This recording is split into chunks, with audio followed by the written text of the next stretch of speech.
RTM, Rádio Transmundial de Portugal.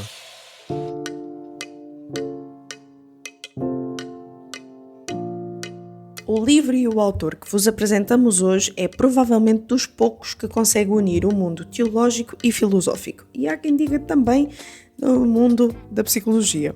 Eu estou a falar de Santo Agostinho com as suas confissões, que conseguiu mostrar como a percepção interna que teve na época é motivo de continuar a surpreender até mesmo qualquer terapeuta que incentive a autoconhecimento. Dá-me até a sensação que conseguiu provar que, sem o conhecimento do divino, pouco se pode saber acerca de si mesmo, já que a vida provém de quem a criou. Mas, como já é costume, eu não vou ficar sozinha a falar sobre o assunto, não é mesmo? Por isso, eu tenho comigo novamente Israel Mazzacorati, ele que é doutor em Teologia e pastor na Igreja Batista Água Viva, em São Paulo. E eu sou Ana Margarida e começa agora mais um Entre Linhas.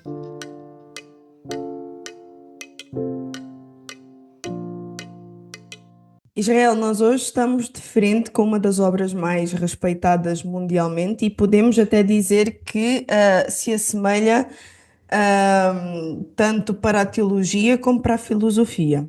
Agora, a pergunta que eu acho que é um bom ponto de partida é: quando Israel leu este livro, era porque fazia parte do currículo do seu curso de teologia ou foi por iniciativa própria? Conte-nos um bocadinho como é que foi a experiência. Bom, primeiramente, prazer estar aqui com você, Ana, e falar dessa obra, você acertou, né? Tem tanto interesse aí na história da filosofia quanto da teologia, e na medida em que a gente caminha pelas confissões, a gente percebe interesses até, eu não diria até interesses, mas a influência que Agostinho teve também em outras áreas, como a psicologia, a psicanálise e assim por diante, né? E durante o meu curso de teologia, na graduação, eu tive uma professora de introdução à psicologia, e foi por ela e por um outro professor que não, o livro não fazia parte da ementa, não fazia parte da bibliografia, mas era um livro que ele tinha muito apreço por ele, e então ele falava desse livro, a essa outra professora de psicologia também falava desse livro, e ali foi meu primeiro contato com as confissões, né? Foi justamente por indicação de professores. Então não tive uma leitura obrigatória de Agostinho na minha graduação, mas me encantei pelo trabalho de Agostinho, por essas leituras paralelas, né, que vão surgindo durante um curso. Às vezes, né, você está fazendo uma leitura, você tem referências e a gente vai percebendo o quanto Agostinho é citado, o quanto Agostinho é influente na literatura teológica, né? Então a gente quer beber na fonte, né? E aí a gente foi atrás de Agostinho e foi ali o meu primeiro contato com as confissões. Muito bem, e é interessante então mencionar que não fazia parte do currículo, se calhar faz parte do currículo atualmente, ou então é daqueles livros que ninguém quer ficar por fora. Isso. Outra coisa muito interessante é que o próprio Agostinho ele afirmou que Confissões, que lá está que dá o nome ao livro, é muito mais do que apenas uma confissão de pecados, mas que é também uma forma de adoração a Deus. De que forma é que nós podemos ver isso de forma explícita, não só na obra, como também nos pequenos testemunhos que ele ia dando do seu dia a dia? Eu gosto de pensar que a confissão, ela traz algo muito profunda, que é o seguinte: a pessoa que confessa, confessa porque de alguma forma se tornou consciente do seu pecado. Então, a confissão é esse movimento que parte de uma tomada de consciência de que eu sou pecador. E o pecador, quando confessa a Deus, o que ele encontra? Ele encontra um Deus misericordioso. Então, acredito que esse tom de adoração, até que abre a obra, né? A minha alma deseja louvar, né? O meu coração deseja louvar, e isso permeia.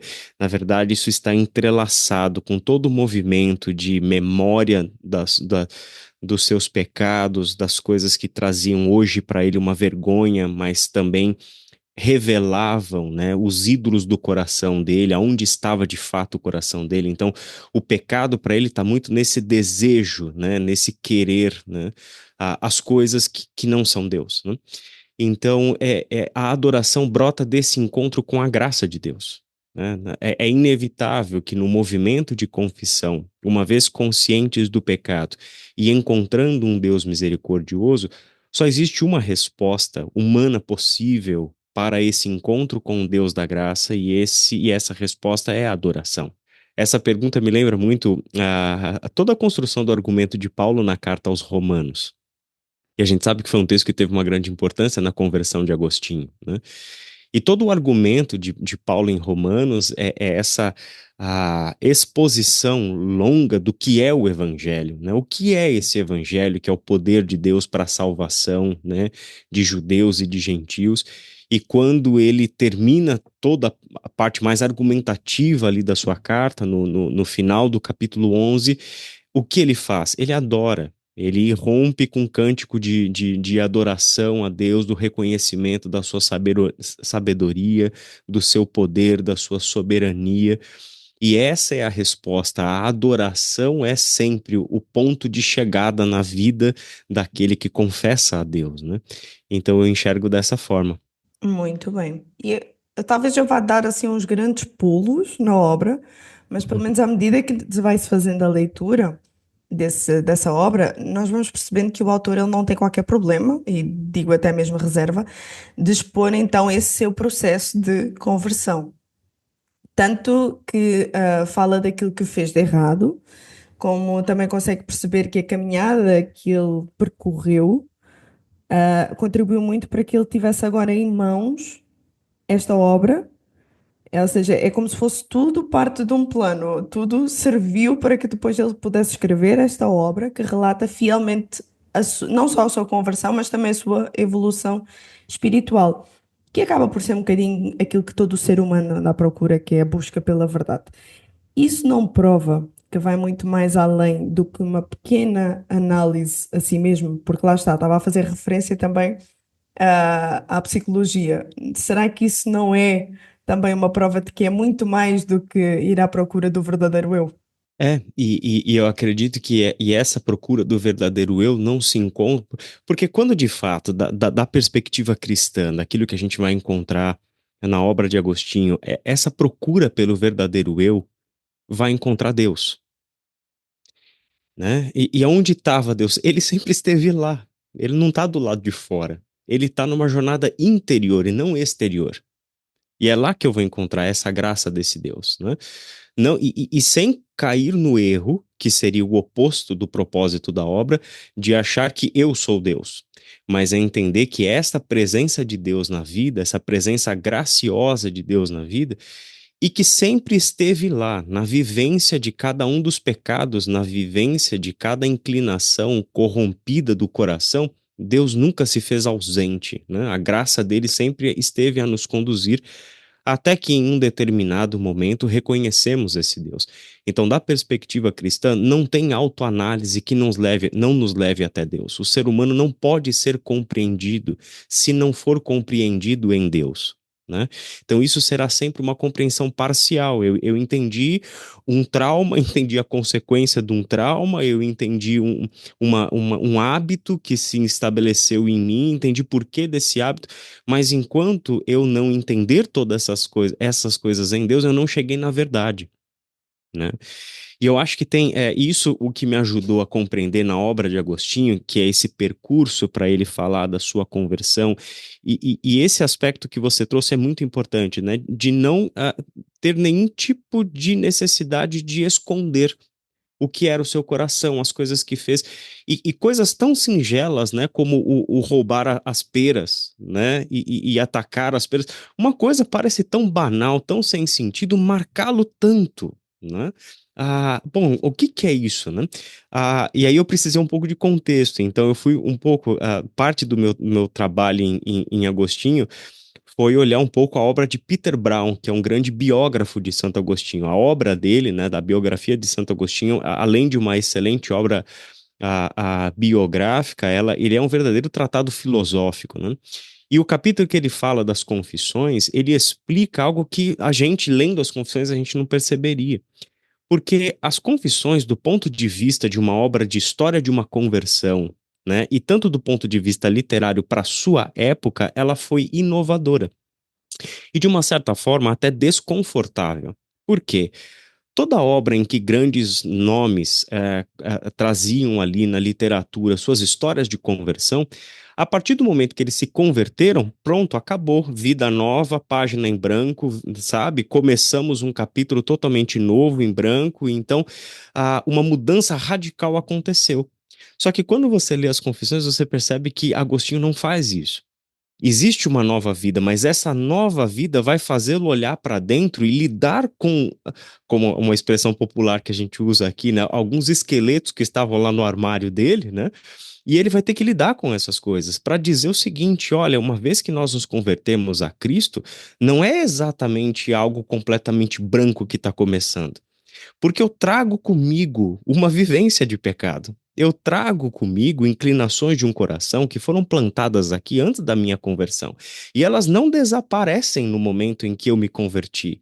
Elas continuam, em parte, a me perturbar, a me assediar, a me sentir tentado. Essas coisas permanecem aqui.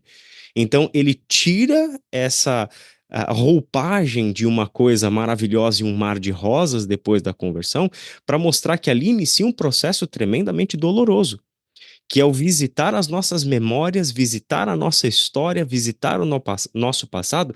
Mas como eu visito? Eu visito com a graça de Deus. Eu levo a misericórdia de Deus para esse meu passado. Entende? Para que eu tenha agora um poder genuíno de lidar com essas questões do meu passado, que não vem da minha capacidade de resolver um problema emocional, mas vem somente da capacidade dada por esse Deus, pelo sacrifício de Cristo, de nos dar a sua compaixão, a sua misericórdia e a sua graça para que sejamos de fato tratados. Então é interessante como que ele vai tratar essa graça como um agente terapêutico. Ele fala muito de terapia, de cura, né? De um Deus que está lá curando. Né? Então não é apenas esse negócio mágico de um aspecto espiritual, teológico que aconteceu, mas é um longo e doloroso processo, onde essa terapia vai nos colocar diante de diversas coisas. E há coisas banais, de novo, como roubar uma pera e atirar para os animais, né? Nem para comer, nem para se deleitar com o sabor da pera, era simplesmente pelo prazer de arrancar do pé e algo que não era seu, né? Esse tipo de coisa, até isso ser visitado pela graça de Deus, né? É fantástico porque me faz lembrar aqui duas coisas. Em primeiro lugar, o facto de que traumas eles não se curam. Nós aprendemos é uma forma mais eficaz de lidar com eles ao longo da vida. E isso que o Israel falou, que é trazer a graça de Deus para essas memórias, isso descansa. Isso faz-nos descansar. Eu acho que é aí que se dá a tal troca que Jesus fala, né? Para Isso. nós tomarmos do seu jugo e do seu fardo. E em segundo lugar também porque passa a ser mais rápida a convicção daquilo que nós estamos a fazer. Lá está, quando eles, até mesmo no lançar da pera, se Uhum. sente em conflito pelo que aconteceu. É, E é o inclusive, enxergar, é um sim, enxergar o nosso passado com outro olhar. exato. Né? É enxergar as coisas com uma visão de mundo diferente, entender que nós não somos seres tão simples assim. Uhum. De que uma vez que levantamos a mão em um culto público, entregando a nossa vida ao Senhor, de repente, o dia seguinte é uma vida nova. Não é um É uma vida reset. nova, mas é mais Exato. complexo do que isso, né? Eu Exatamente. posso ler uma frase que é Com certeza. tremendamente marcante da obra para mim. Está na página 112 da tradução que eu tenho, e ele diz o seguinte: isso aqui está no livro 4. Profundo abismo é o homem, de que tu, Senhor, conheces o número dos cabelos, e esse número em ti não diminui. E, no entanto, é mais fácil contar os cabelos de um homem do que os sentimentos e motos de seu coração. Eu gosto dessa frase porque ela, para mim, dá o tom do que Agostinho está fazendo aqui, do que ele está fazendo, né? E como ele inspira, né, pessoas que leriam a sua obra a pensarem a si mesmos. Quais são as motivações do nosso coração? Por que nós fazemos as coisas que nós fazemos? Por que que nós vivemos da forma como? Por que que certas coisas nos afetam tanto? Por que que eu tenho certas tendências? Eu preciso olhar para essas coisas, eu preciso olhar para dentro, eu preciso fazer essa jornada interior, né, de mãos dadas com a graça de Deus, senão eu me perco, né, senão eu me perco. Mas de mãos dadas com a graça de Deus, a gente precisa fazer essa viagem interior para sermos visitados por esse Deus, né? E mais uma vez, é a única coisa que me consigo lembrar é isso dá descanso. Só o facto de saber que não vamos fazer isso sozinhos. Inclusive, há outra frase que também acaba por ser muito conhecida na obra dele, ahm, e que eu creio que faz muitos cristãos recuarem um pouquinho do seu frenesim diário. Eu acho que até eu estou a precisar agora desta dose homeopática, mas vamos lá. Não só do frenesim diário, como também das angústias silenciosas que todos nós temos, tal e qual como começou o início dessa frase que o Israel leu. E a frase é a seguinte: Fizeste-nos para ti, e inquieto está o nosso coração enquanto não repousa em ti.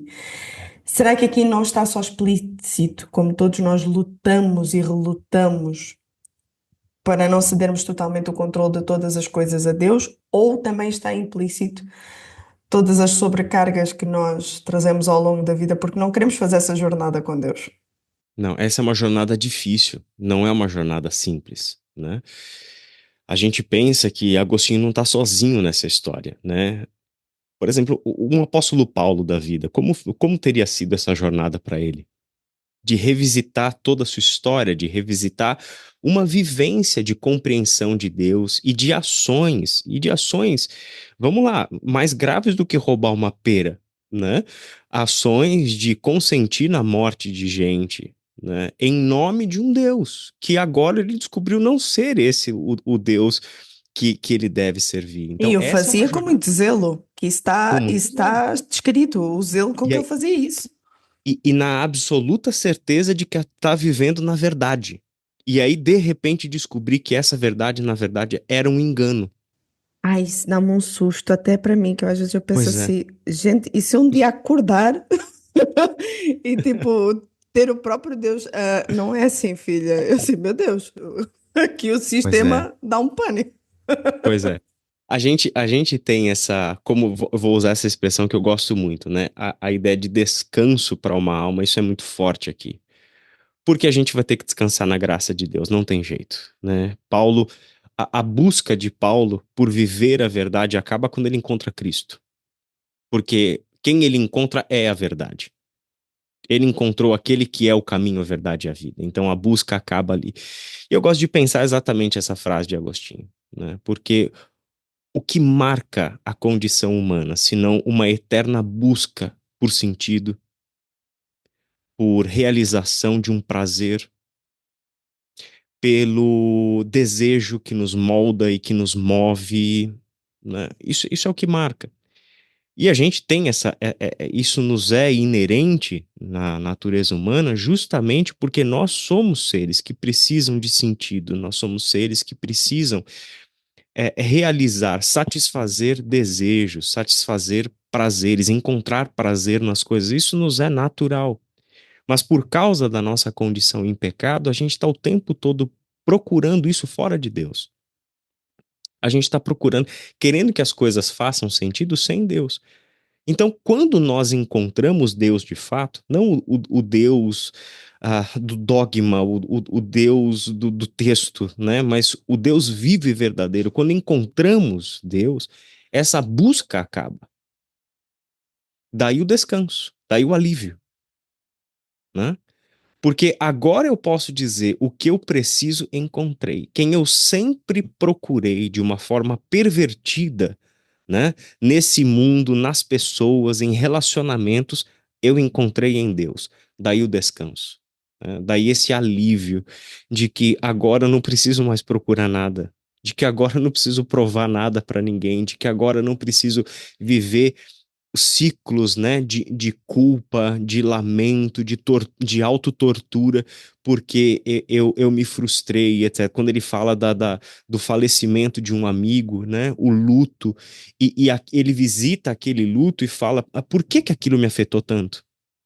Porque a dor, né, daquele luto, quando eu deveria estar colocando essa minha esperança e esse meu senso de plenitude, não em um amigo que eu tive, por mais importante que ele tenha sido, mas em Deus de fato.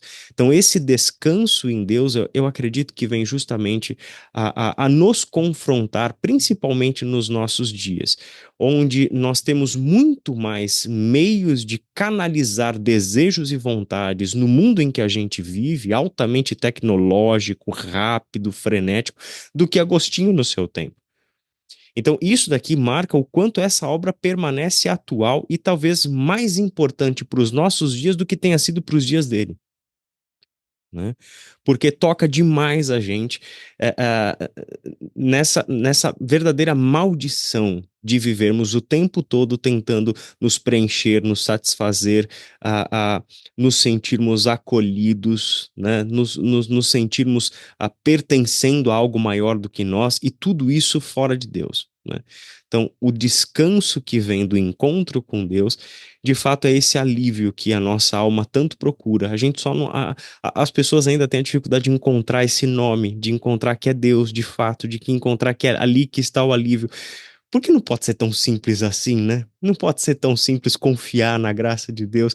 Tem que ser algo mais emocionante, mais, né, heróico, mas porque o herói dessa história é Cristo, ele já veio, ele já fez o que tinha que fazer, e tudo que nos basta é crer e descansar, né, nesse que é de fato o pastor e bispo das nossas almas, como diz Pedro, né? E é interessante porque faz muito lembrar que não só tem que ser mais emocionante, mais heróico, mas também mais trabalhoso. Eu acho que, como nós dizemos aqui em Portugal, nós próprios arranjamos sarna para nos coçarmos. É porque não tem como. O ser humano por si só não consegue aceitar o facto de que já está. É. O ser humano tem muita dificuldade para isso. Acredita que talvez Agostinho ele mesmo tenha relutado bastante no seu processo de conversão. Será que isto não nos dá mais certezas de que a conversão, com certeza, é totalmente uma ação divina? É. Eu acredito que sim, eu acredito que essa relutância acho que nos é natural também, né? Por essas tendências nossas de não aceitar a graça de Deus como algo que nos seja suficiente, né?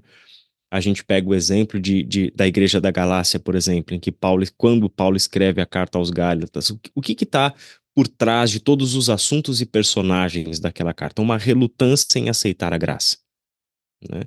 Então, essa relutância em aceitar a graça é o que nos mostra e deveria funcionar para nós como um ponto de exclamação, um alerta. Olha, você está achando que a conversão aconteceu porque agora você vai todo domingo para a igreja. Você está achando que conversão significa que eu deixei a religião A e fui para a religião B, ou que eu deixei o ateísmo e passei a acreditar em Deus.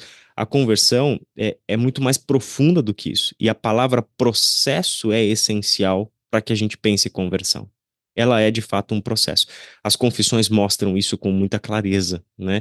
Esse processo e essa longa jornada para dentro, interior, que nos é custosa. Então, sem dúvida nenhuma, que a salvação e que todo esse longo caminho para que entendamos o que é uma conversão, é tudo isso por graça de Deus. A tomada de consciência, o Deus que ao longo dos anos vai derrubando, né, essas barreiras que nós colocamos no nosso próprio coração para de fato nos deleitarmos nessa graça de Deus, né? Então, tudo isso é um processo em que Deus está, e sem dúvida nenhuma, as confissões são talvez nos melhores textos da toda a história da tradição cristã, para que a gente enxergue isso com clareza, né? Então, com certeza, acho que dos melhores incentivos que nós deixamos aqui à leitura para os nossos ouvintes é que leiam esta obra, porque o objetivo deste episódio era apresentar o livro e lá está, aguçar também os ouvintes a lerem esta obra. Por isso, para nós terminarmos, de que forma é que o Israel poderia incentivar os ouvintes a lerem esta obra, tanto cristãos como aqueles que também andam à procura da verdade? Acho que tem duas coisas que para mim marcam bastante, Ana. Primeiro delas é que absolutamente tudo que acontece durante os nossos anos de formação, no nosso mundo, no nosso tempo, nos prepara para uma vida fora de nós.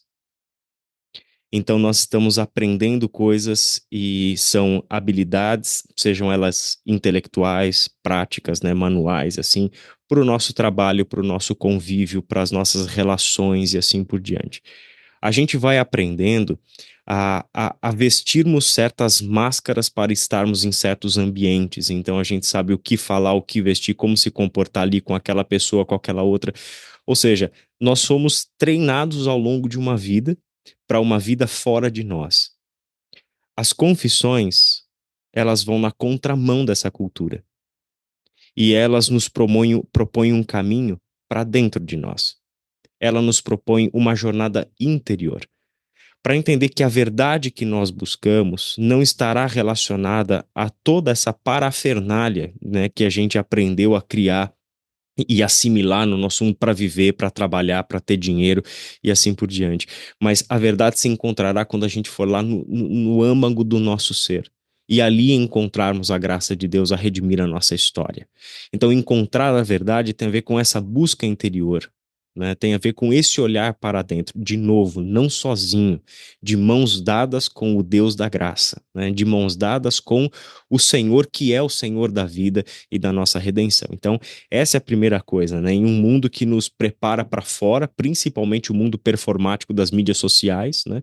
A gente tem uma obra que nos traz uma sabedoria antiga de olhar para dentro, e ela é importante porque faz isso de mãos dadas com a graça de Deus. A segunda razão é observarmos a influência tão profunda que Agostinho teve em pensadores da modernidade, e até mesmo pensadores não cristãos. A gente está diante de uma das maiores obras da história do cristianismo, né, feita por um homem piedoso, um homem que abriu o coração aqui para Deus, fazendo isso para nós, né? Então, todo esse movimento de história de conversão, e que deixou um legado impressionante na filosofia, né? Deixou um legado impressionante. A filosofia existencial, né? Se você quiser olhar obras assim que nos apontem para a obra de Agostinho, a James Smith tem publicado algumas coisas assim. Ele tem uma obra em específico que se chama Na Estrada com Agostinho. Então, nessa obra ele trabalha justamente o impacto que o pensamento agostiniano teve na filosofia existencial do nosso tempo. Então, para quem estuda filosofia existencial, em algum momento você vai ter que se deparar com as Confissões de Agostinho. Entende? Tanto para psicanálise, você vê insights aqui dentro da obra de Agostinho, né, com mais de 1.300 anos antes de Freud. Entende? E alguém que marcou tanto o pensamento, né, moderno e pós-moderno como Freud, né? Se você não ler Agostinho, dificilmente você vai continuar achando que Freud estava descobrindo coisas mirabolantes, né?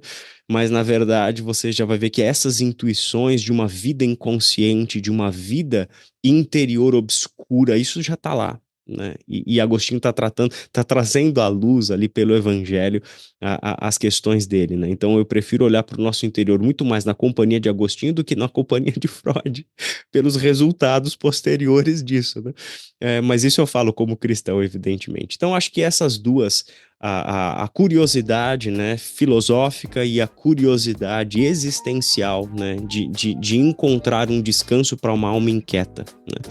Isso me leva a trazer as Confissões como a grande obra para pessoas que se encontram nessas situações. O Entre Linhas contou com a participação especial de Israel Mazakorati e com a apresentação de Ana Margarida. Realização RTM Portugal. RTM. Conhece todos os nossos programas em rtmportugal.org. Uma produção da Rádio Transmundial de Portugal.